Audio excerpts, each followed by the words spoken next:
tumefika kwa ajili yenu ili kuwaletea habari tofauti. Ndani ya studio tunawaalikwa, tuna Honorable Chizirungu kutoka sehemu za Kivu ya Kusini. Tunakuwa na mchambuzi wa mambo ya siasa Gakwerere Christian, naye mkaaji wa Goma ambaye ana uzoefu kuhusu habari za usalama.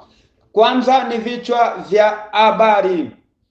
Tutazungumzia kuhusu usalama mdogo ambao unaendelea kuripotiwa maeneo za direction ya kwenda Kisangani ukitoka Kivu Kaskazini, kutoka Walikale karibuni kilomita 200 kutoka Walikale. Hapo tutazungumzia kuhusu vita ambayo ilisikika tangu jana kati ya majeshi ya M23 AFC na coalition yote ya wazalendo FARDC na FDLR.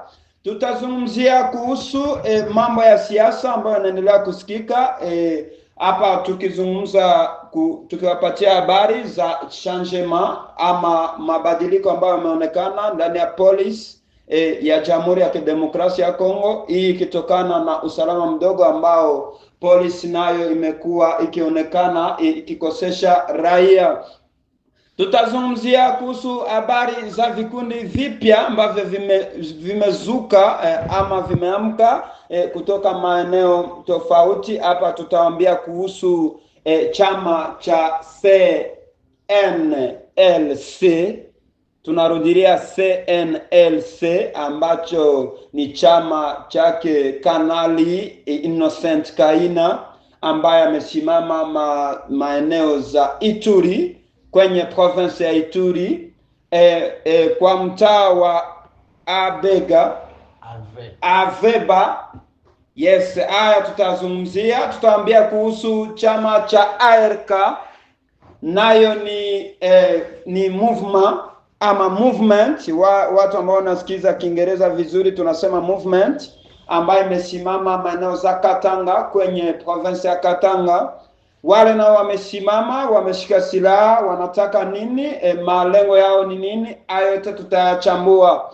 Tutawaambia basi kuhusu usalama wa maeneo ya Uvira. Uvira ni kwenye province ya Sud Kivu ama Kivu ya Kusini.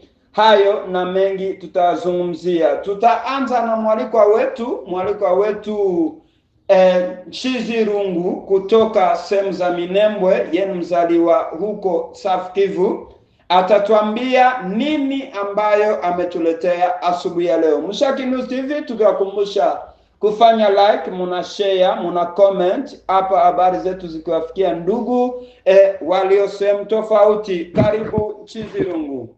Tunawasalimu wapendwa wote wa Mshaki News TV, wale ambao wanatusikiliza, pia tukisalimu wenzetu ambao wako Minembwe, tuwapongeze kwa kazi walifanya kwa siku ya jana, na wengine wako Bukavu, wote tunasalimu, na diaspora wenye wako nje, wenye wako Bulaya, wote tunawasalimu. Na ndio maana tumependa tuje kwenye studio za Mshaki, tuongee, tujadiliane, tuone Kongo yetu inaenda wapi na vizio yenye iko kwa hizi mipango mbalimbali ziko zinaonekana ina lengo gani.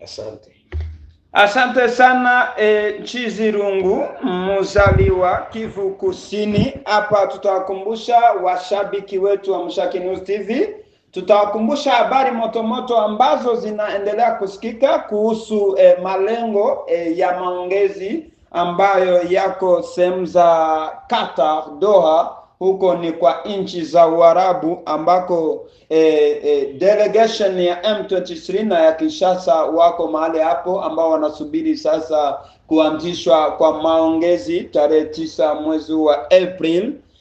Na hayo tutachambua, lakini tunatafuta kuanzia kuhusu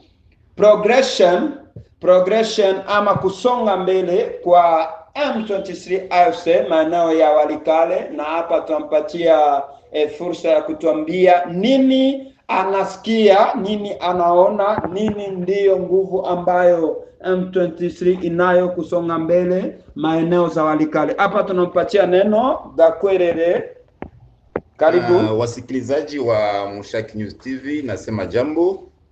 Mimi ni Gakwerere Christian. Niko mchambuzi wa mambo ya siasa. Asante. Alafu bwana mpasha habari, inaona hapa unaniswali kuhusu kusonga mbele ya M23. Unajua bwana mpasha habari, kusonga mbele ya M23 si nguvu za M23 peke yake, ila ni wa Kongomani ambao wamejiunga kwa nguvu, wa vijana wote wanajiunga siku kwa siku. Wanajiunga ili walete mabadiliko ndani ya nchi.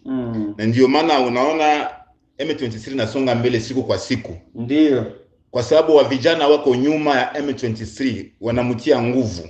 Ndio. Alafu ukaenda kuona kuna mahali zingine unajikuta wa vijana pahali wafike pale wapokee mabadiliko wanakimbia. Na huko wanakimbilia M23 tunawakuta huko. Unajikuta kama wa vijana wale wanakuwa hawataki mabadiliko ya nchi. Na kuna kitu kingine, kuna wale wakongomani huko wanasababu kama kuna kuwaka upinduzi ya uongozi. Na njoo hii sasa ishakaribia sasa kwa leo. Ndio. Upinduzi ilishafika ya kugeuza ile uongozi ya Kinshasa. Ilishakaribia, muda ilishafika tayari. Ndio maana na endelea kuimiza population ya Kongo mzima. Ndio. Kwa kuunga mkono hii chama yetu ya M23, tuiunge mkono tufike hadi ndio maana niko nasema bwana journaliste, unajikuta ile nguvu za M23 hazitoke nje ya nchi. No. Kuna wale wanasema M23 ni ya Wanyarwanda, M23 ni ya Waganda, ni ya kabila fulani. M23 ni ya Wakongomani wenyewe. Wenyewe wanataka mabadiliko ya nchi yao. Asa unajikuta kwa leo msaada yote yenye M23 iko nayo kwa ili isonge mbele ni Wakongomani wenyewe. FRDC inatusapoti. Ndio. Nadhani unafahamu ile yote bwana journalist. Nafahamu hayo kabisa. Alors, vifaa tunaitosha kwa FRDC. Ndio. Nini vijana? Ni wale vijana wa Kongomani ndio wanajiunga, wanafanya kosi, wanajifunza jeshi, wanakuwa wajeshi wakamilifu.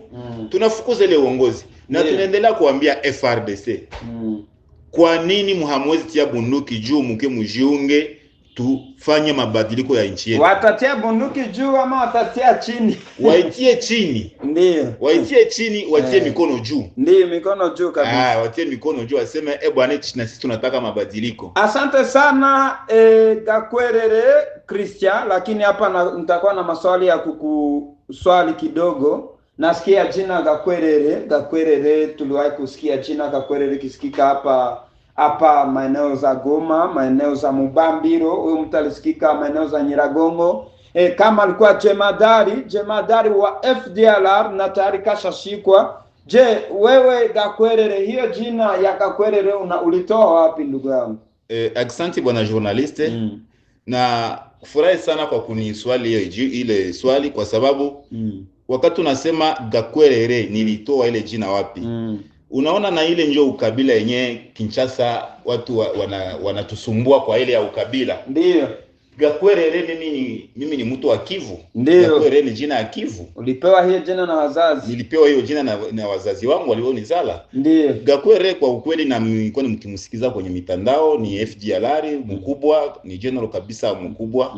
Na nadhani kabisa kwa hizo siku zimepita aliweza kushikwa na nguvu za kisiasa za M23 na akaweza kabisa kupelekwa kwao Rwanda. Ndiyo. Kwa sababu ni sherti FDLR yote irudie kwao. Ndiyo. Ndipo unasikia ile jina Gakwerere.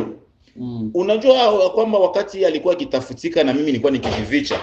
Yes, hapa nilitaka kukuswali kuhusu usalama wako wakati unatembea, lakini identity yako ina jina Gakwerere. Hiyo siku ulikuwa nasikia kama Gakwerere anatafutwa na sheria, anatafutwa na service za service za renseignement, ujasusi ama renseignement militaire. Okay. Akashikwa huyo, akapelekwa maeneo za Rwanda. Wewe ulikuwa ukijificha sababu ya identity yako? Bwana journaliste, na kama unaona leo na ushaongezeka kamwili, ni kwa sababu nilikuwa wakati yenyewe nilikuwa nikijificha sana. Ndio. Na niliwahi kufungwa kwa ile jina Gakwerere. Kuna watu walioleta jeshi nyumbani kwangu, walipoona vitambulisho vyangu ni Gakwerere Christian Senzoga. Sema wewe bwana wewe, ule Gakwerere ni mwingine, ni munene, mrefu, jea, ile kanisaidia pia. Itakusaidia kabisa. Kanisaidia, lakini ule Gakwerere kwa ukweli ni general mkubwa. Na wakati aliposhikwa, ndipo wakati na mimi nimejikuta kama niko huru, sitafutiki tena. Ukashifichua. Sitafutiki tena kabisa. Ndio, asante sana Christian Gakwerere Senzoga, mzaliwa Kivu, mtoto wa Goma, ambaye ana uzoefu wa utafiti wa habari ama uchambuzi wa kisiasa. Na yeye ndiye Gakwerere, yeye ndiye amemaliza kuwaambia wapenzi wasikilizaji wa Mshaki News TV kuhusu kusonga mbele kwa majeshi ya M23 AFC. Amesema ya kwamba haya yanatokana na usujaa ama na bonne volonté ya vijana wa Kongomani wote ili kusonga mbele na kubadili mambo. Hapa tumekuwa tukisikiza sana mashtaka ya raia ambao wanashtaki government ya Kinshasa kwamba hii government inakuwa na wizi mkubwa, wanaiba sana, wanapora mali ya nchi, wanakula wenyewe, wanakuwa na mambo ya ubaguzi wa makabila, na hiyo imezusha fujo kubwa, na vijana wote wamesimama ili kugombanisha huu uongozi na kuangusha. Hapa tutagusia kuhusu vikundi vingine ambavyo vimesimama. Kuna kikundi ambacho tunatafuta kuambia wapenzi wasikilizaji wa Mshaki News TV, lakini kwanza tukiwaambia mfanye share, mu-like, mu-comment na mu-subscribe. Hapa tunawaambia kuhusu tunaanza na NLC. Narudilia hivi ili mtusikize vizuri. NLC ni chama ambacho kinaanzisha operation zao maeneo za Ituri, kwenye province ya Ituri, ambacho kinaongozwa na Colonel Kanali Innocent Kaina. Huyu Innocent Kaina ni mtu gani? Innocent Kaina alikuwa ancien combattant wa AFDL. Aliwahi kutumika na General Bosco Ntaganda. Innocent Kaina tunamsikia kwenye M23 2013. Na ni yeye alikamata mji wa Goma. Yes, Innocent Kaina ni mtu mkubwa ambaye ameanzisha operation zake manao za Ituri, lakini hapa tumekuwa tukiwafasiria kwamba ni mtu gani. Ameanza ametosha nguvu wapi? Innocent Kaina amehimiza vijana wa Ituri kuhusu mabadiliko ya nchi ambayo tumekwisha kuambia, na amesimama na kikundi kipya. Hapa tutachukua mafasirio kidogo ama maoni kidogo kwake Gakwerere. Unaonaje kuhusu Innocent Kaina? Asante bwana mpasha habari. Bwana Innocent Kaina, Innocent Kaina. Yes. Innocent Kaina kwa wale wanasikia Kiswahili ya hapa Kivu kwetu hapa. Innocent Kaina ni kweli ni mmoja ya wale masuja ya wakongomani ambao wanataka mabadiliko. Ndio. Kwa asa najiuliza pia mimi swali, kwa nini hakukuja kujiunga kwetu ku M23 ku AFC? Kwa nini alipenda anzishe mwenyewe kundi yake kule? Ndio. Alors, hiyo ndio makosa kidogo na muona yeye bwana Innocent Kaina. Sikiliza bwana nani Gakwerere. Tutachukua maoni kutoka kwake Chizirungu. Yeye anatafuta naye kuambia wapenzi wasikilizaji wa Mshaki News TV ni kwa nini Innocent Kaina ameamua kuanzisha kikundi chake, lakini ameanzia kwao, donc kwenye province yake natal, mahali amezaliwa. Chizirungu, wewe unaonaje? Lakini bado kwanza kutupatia maoni hapa, tutakuwa hata tukikamata comment ama tukiangalia tukifanya comparison kuhusu hao majeshi wa Twirwaneho ambao waliamua kuanzia kwao sehemu za Minembwe huko. Ni hiyo mimi pia nilitaka kusema. Asante sana. Bwana Kakwere anasema kwa nini Innocent ameanzia Ituri. Yes. Unaona Kongo iko nchi kubwa na Bwana Kisegeti ameweka ubaguzi fasi yote. Ndio. Na hii Ituri inakuwa na kabila ya Wahema. Ndio. Na Wahema ndio wameuawa sana. Ndio. Na ni Ituri inashika kwa mpaka ya Uganda. Na tukisema nti angelianzia kwa M23, unaona M23 imeanzia Ruchuru. Kutoka Ruchuru kwenda kusaidia watu wako Ituri wako wanakufa, itakuwa mwendo mrefu. Katikati kuna Rubero, kuna Beni na mahali pengine. Ndio. Na tukiona hii kuanzisha kwa Innocent kuanzisha grupu yake ya Ituri, lengo lake ni kugomboa Wakongomani. Ndio. Na pia kufanya protection ya raia wenye wako pale. Ndio. Vile lengo ya Afande General Makenga naye ni vile. Ndio. Mimi sijaona kama Innocent atapigana na Makenga kwa sababu lengo lao ni moja. Ndio. Hapa kwetu Sud Kivu Mheshimiwa General Sematama na yeye ni lengo lake ni hiyo.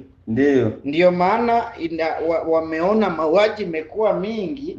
Kwa hiyo wameamua kutanga mbali na karibu, huenda kesho watakutania katikati na wanafanya. Wapenzi wasikilizaji wa Mushaki News TV, hapa mnatusikiza mkiwa Goma, mnatusikiza mkiwa kwenye nchi majirani Rwanda, Tanzania, Burundi, Uganda, mkiwa Amerika.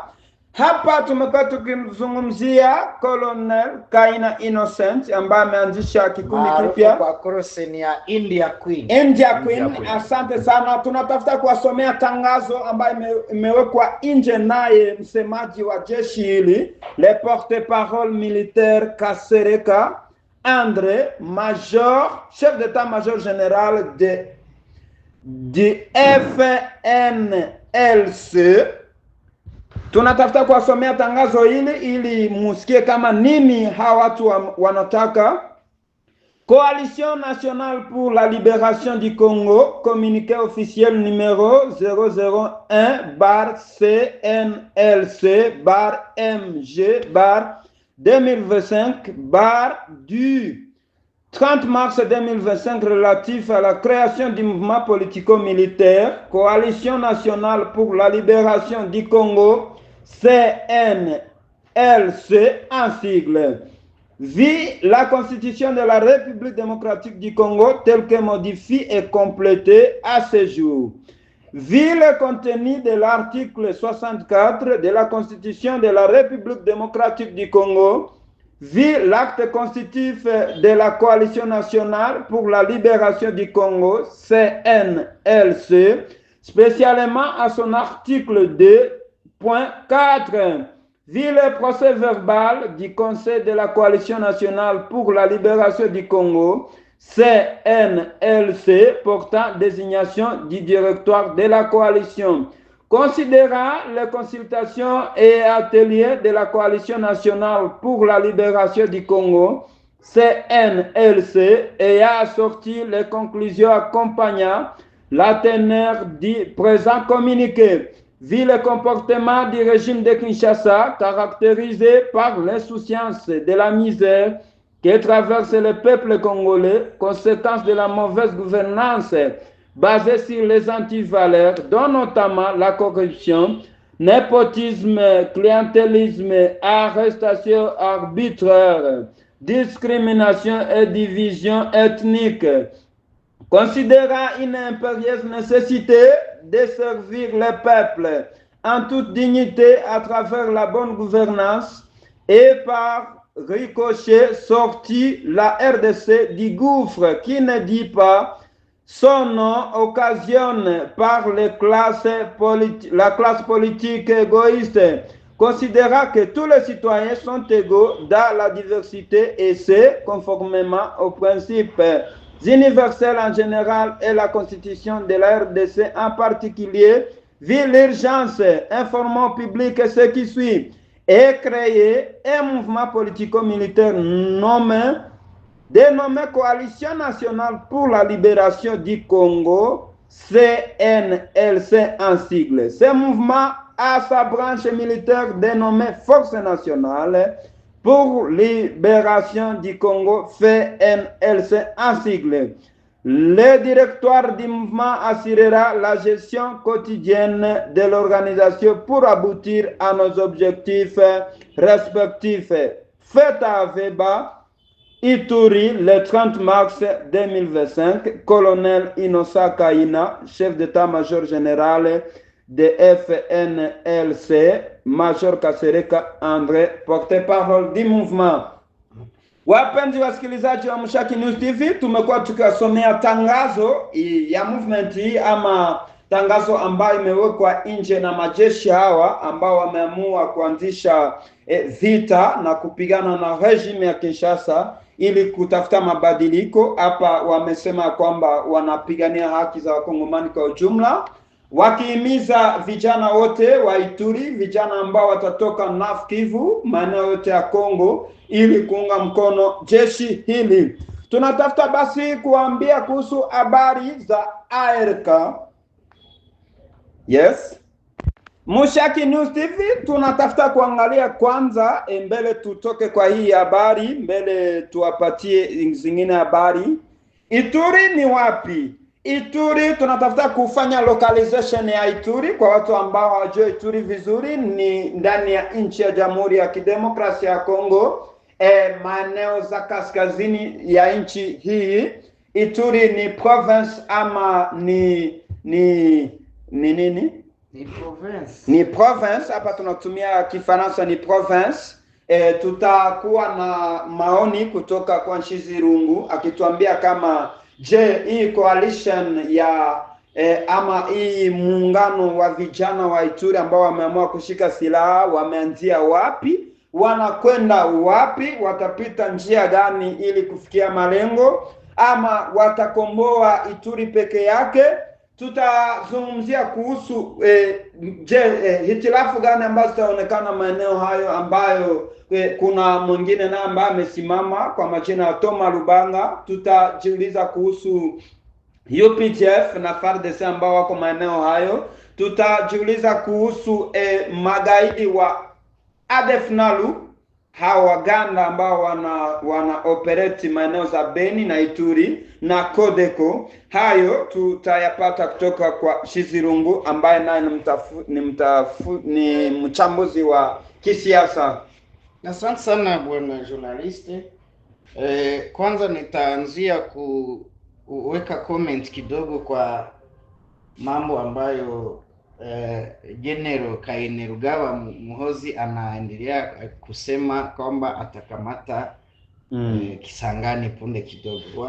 Wako wanajibiana na viongozi wa kiserikali wa nchi ya Kongo. Ndio. Kwa hiyo tukiweza kuangalia Inosa Kaina ambaye ameonekana hapa Aveba.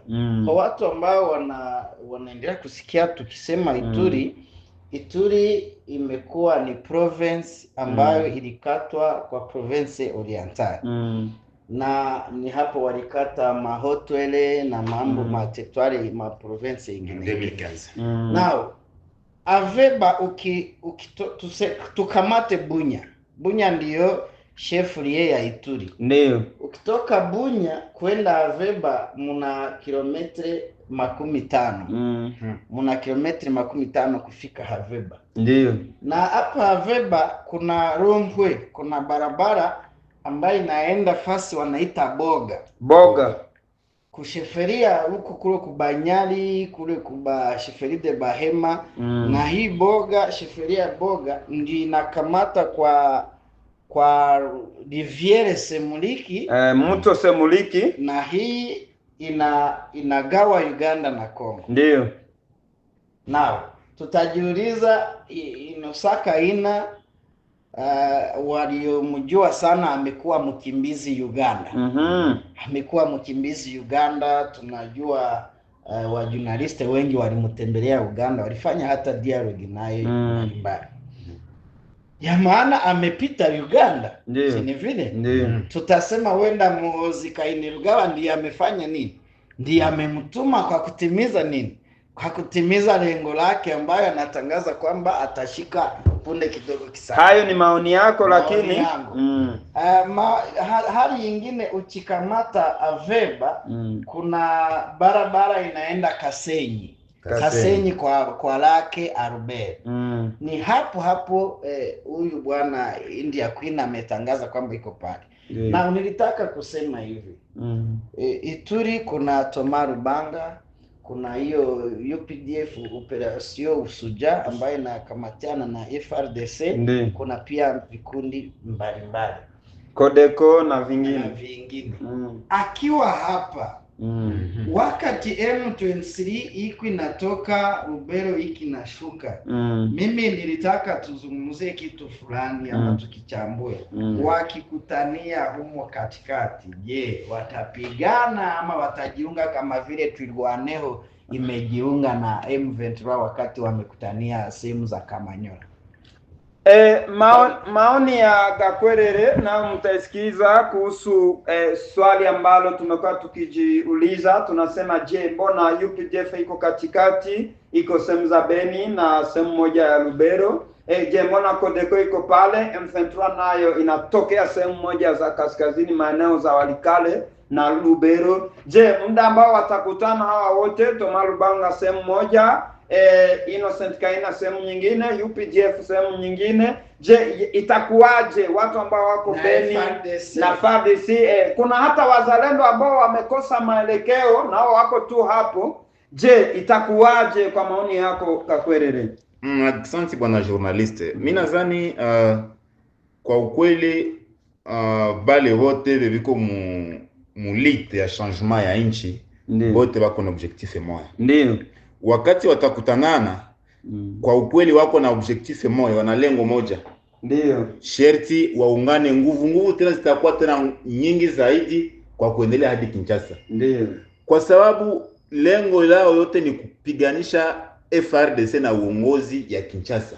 Ndio. Na wakati nikwambia mbele tena pale, wakati FRDC itakubali kutia bunduki chini na kutia mikono juu na kujiunga kwenye vikosi vya kwetu, nadhani pale nguvu itaendelea kuongezeka. Na wakati tutakutana nao njiani vile, kwa ukweli tutaungana na nguvu zitakuwa tena nyingi. Asante sana Mushaki News TV, tukiwaambia mfanye share, mcomment, mulike na msubscribe, habari zetu ziwafikie ndugu ambao wako mahali tofauti. Bila kuchelewa, tulikuwa tukiwaambia kuhusu ARK, Armée pour la Libération du Katanga. Ndio?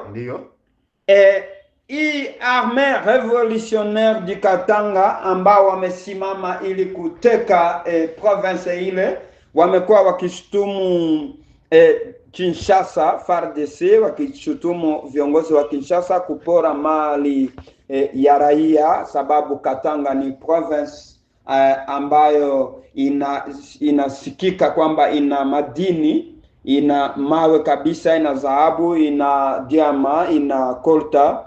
Sasa vijana wa Katanga nao wamesimama ili kupiganisha uongozi wa Kinshasa. Hapa tukisema ya kwamba wakaaji nao tayari wamekwisha kuona ya kwamba malengo ya hivi vikundi vyote ambavyo vinasimama kwa neno ya revolution vinataka kuangusha uongozi wa Kinshasa.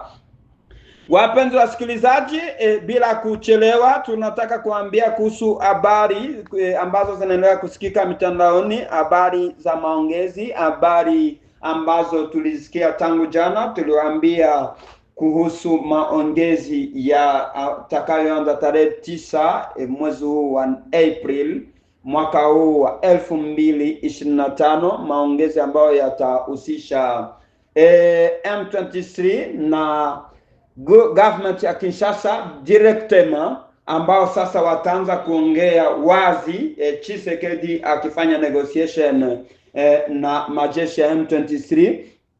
Hapa tutawaambia kuhusu nchi ya Qatar Qatar na mji mkuu wake Doha huko Uarabu. Nchi hii ambayo imeamua kuchangia sana kwa ajili ya kutafuta suluhisho kwa maongezi ambayo yamefanya siku mingi, maongezi ambayo yameshindikana, huku Tanzania ikisimama, Kenya ikisimama, Angola ikisimama, lakini mambo yalishindikana.